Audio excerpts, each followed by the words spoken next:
if true, because as I said, one has to be extremely careful. We're at the stage of an allegation which has been made by no less a person than Chimamanda, but the hospital has also denied the allegation of medical malpractice.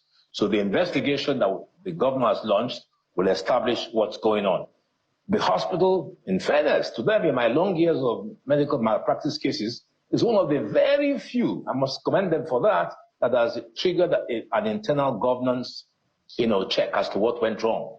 But what I would say to the hospital is they needed to have involved independent, people, the family, external medical people from the legal profession, to give authenticity and transparency to that process. But exactly what happened is simple. There is an alleged overdose of propanol. You remember the Michael Jackson case? It was exactly the same medication that was administered to Michael Jackson, but it was an overdose, and that caused them to have respiratory and cardiac arrest issues. So we'll wait and see what would play out. But I think beyond that, it's a bittersweet thing that it took Chimamanda's stature to call attention. I've done about 25 cases last year, I think.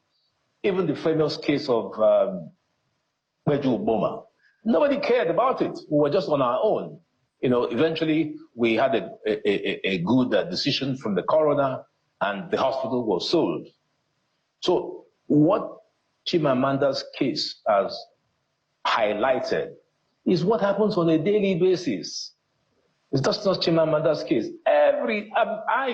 Speaking to you, I've been a victim. My brother Nnamdi was also a victim. He had hernia, went to a physician, and the physician conducted an operation, what should be done by a surgeon, and he went into septic shock. So what I think this should teach us in Nigeria is the need for a new medical governance regime. The law is too old. It's over 63 years old, needs to change.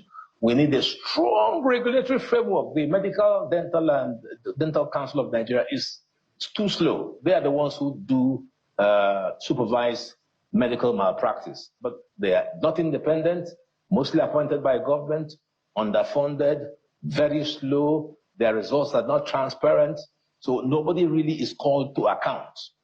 The other point would be for hospitals to be called to account, not just focusing on the doctors, but the doctors also have their own responsibility.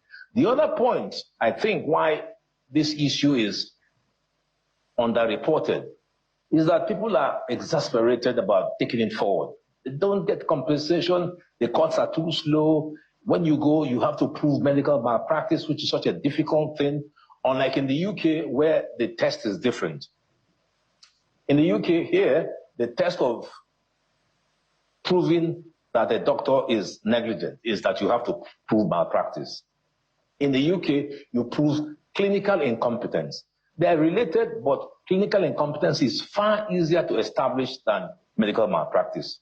So what I intend to do after this, because it's not enough to keep talk, I would be writing to the speaker, as I did in the case of Agbakoba, but maybe now that we have this new situation, reminding the speaker of the letter I wrote, I think 2 years ago, calling for a complete overhaul of the Health Act, of the health law of Lagos State.